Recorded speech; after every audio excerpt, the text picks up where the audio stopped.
Cek, cek, cek. Clear ya? Cek. Kalau bisa cash. Bismillahirrahmanirrahim. Assalamualaikum warahmatullahi wabarakatuh.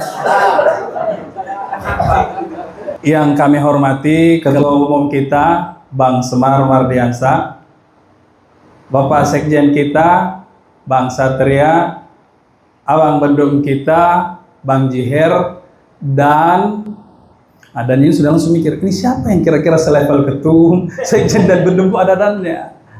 Dan tentu saja Om Bima. Mohon maaf, saya harus sebutkan ini titipan sponsor di meja belakang.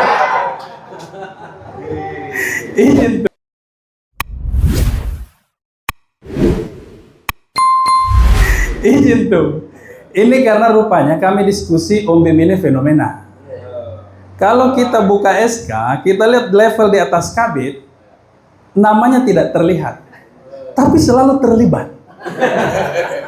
Jadi kami curiga, jangan-jangan beliau ini seorang CEO. Om Bim, sampai saya tanya-tanya lah sama Bang Tony, kita ini ada nggak posisi direktur eksekutif? Emang kenapa Ustaz?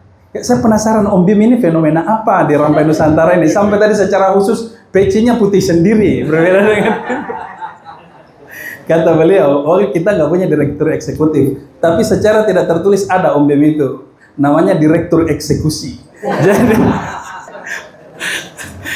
Bapak Ibu, sahabat-sahabat sekalian Rampai Nusantara, tadi sudah disampaikan bahwa kondisi saat ini tidak sedang baik-baik saja. Pertarungan, peperangan yang ada di luar ini sebenarnya masih warisan-warisan lama. Pasca Perang Dunia muncul dua blok. Satu blok barat, yang lain blok timur. Nah, pertarungan waktu itu, sahabat-sahabat sekalian, adalah pertarungan ideologi. Kita tidak masuk wilayah ekonominya, karena mungkin kondisi ekonomi kurang bagus, jadi kurang enak juga kalau kita bahas. Kita bahas ke ideologinya saja. Blok barat ketika itu dengan kapitalisme dan liberalismenya itu memilih doktrin liberal. Mereka memilih doktrin kebebasan. Core-nya adalah kebebasan. Sementara blok timur yang dekat dengan sosialis, dekat dengan komunis itu memilih dengan doktrin kesetaraan. Kalau kita tarik sedikit ke belakang, ini sebenarnya warisan isu ini sudah ada sejak Revolusi Prancis tahun 1789. Waktu itu sebenarnya ada tiga. Satu, liberté. Dua, égalité. Tiga, fraternité. Liberté inilah yang kemudian menjadi liberty, yang kemudian diambil oleh blok barat. Égalité ini equality. Equality ini kesetaraan, inilah yang diambil oleh blok timur. Sementara sebenarnya ada satu isu yang tidak banyak diambil orang. Inilah yang disebut sebagai fraternité. Inilah persaudaraan. Kenapa ini kita bahas? Karena di situ ada tulisannya ukhuwah. Bukan berarti hanya ada ukhuwah doang. Tiga-tiganya ini ada di Islam. Kalau misalnya kita bicara tentang kebebasan, kita mengenal konsep hurriyah. Hurriyah ini, kebebasan ini justru adalah ajaran paling dasar Islam manusia sebagai individu. Kenapa? Kalau individu tidak diberi kebebasan, bagaimana bisa dia dikatakan benar atau salah? Dia tidak punya itu. Bagaimana dia bisa dihukum di akhirat nanti, masuk surga atau neraka? Dia tidak punya kebebasan. Syarat akhlak itu adalah kebebasan. Sebagus apapun misalnya ini AC, sahabat-sahabat sekalian, dia tidak punya kebebasan. Dia cuma punya pilihan hidup mati. Itu pun remote-nya kita yang pegang. Sehingga sesejuk apapun AC dinyalakan, kita tidak bisa dengan terharu mengatakan, subhanallah, bagus sekali akhlak AC ini. Kenapa? Karena dia tidak punya kebebasan. Syarat etika, syarat moral, syarat akhlak adalah adanya kebebasan. Dan itu sangat diperjuangkan oleh Islam. Itu. Yang kedua, apa teman-teman sekalian, adalah kesetaraan. Di Islam juga ada. Kesetaraan ini yang kemudian menjadi konsep al-adl, keadilan kalau kita nyebutnya, keadilan. Kalau kebebasan adalah keywords manusia sebagai individu, maka keadilan adalah keywords manusia sebagai makhluk sosial. Kenapa? Karena kalau kebebasan dilepaskan begitu saja sebebas-bebasnya, yang terjadi ini kan adalah kezaliman, penindasan, yang kuat menindas yang lemah. Maka kemudian dibuatlah mekanisme adil. Indonesia itu saking komitnya pada keadilan, itu ada 2 sila di Pancasila, padahal silanya cuma 5 loh. Itu ada 2 sila yang menyebut adil. Orang biasanya ngeh cuma 5, keadilan sosial bagi seluruh rakyat. Sebenarnya di 2 pun juga sudah ada kemanusiaan yang adil dan beradab. Tapi memang kita kebanyakan gagal di 5-nya. Saya pernah ditanya, kira-kira apa penyebabnya? Saya ditanya waktu itu, kenapa gagal di keadilan sosial bagi seluruh rakyat Indonesia?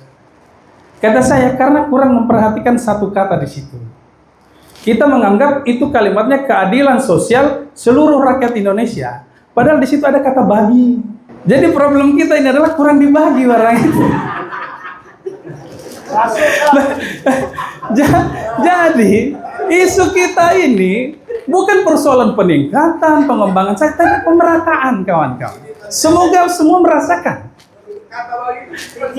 Kata bagi itu yang jadi persoalan. Kata bagi ini yang menjadi persoalan.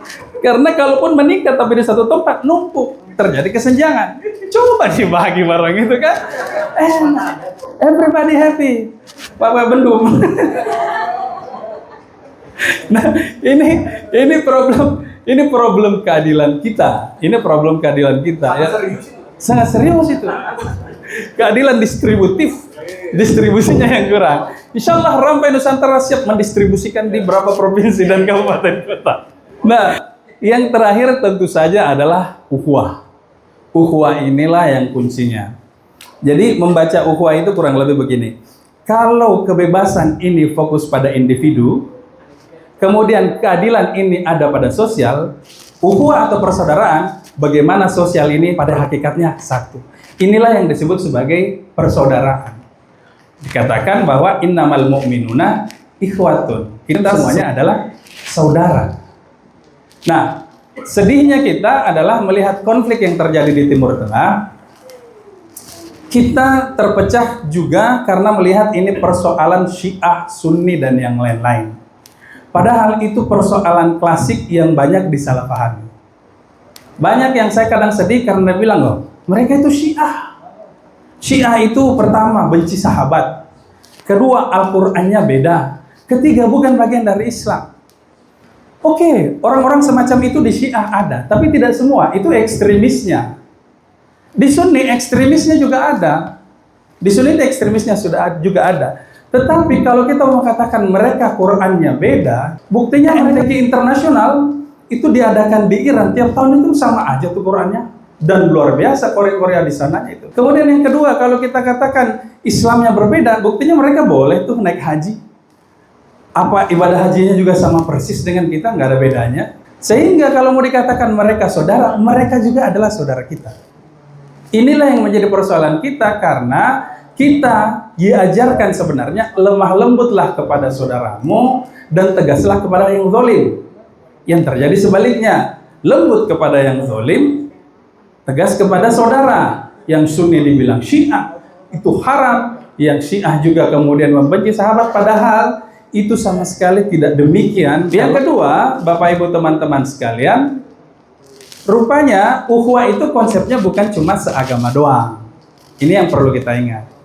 Ukhuwah selain Islamiyah juga ada ukhuwah watoniyah, persaudaraan sebangsa. Jadi jangan berpikir bagaimana dong yang beda agamanya, bagaimana dong yang bukan Islam. Enggak, itu tetap saudara kita. Apalagi di Indonesia ini luar biasa banget harmonisnya antara Muslim dan non-Muslim. Bayangkan yang puasa kita yang berebutan takjil teman-teman, non-Muslim. War takjil itu kan fenomena yang cuma ada di Indonesia. Bangganya bukan main. Oh siap, waktunya udah selesai teman-teman sekalian. Dan yang terakhir adalah ukhuwah insaniyah. Sekalipun kita berbeda negara, berbeda agama, pada dasarnya kita semua sama. Oke, baik, kita tutup dengan doa teman-teman. Selamat berbuka. Allahumma laka sumtu wa bika amantu wa ala rizkika aftartu birahmatika ya arhamar rahimin.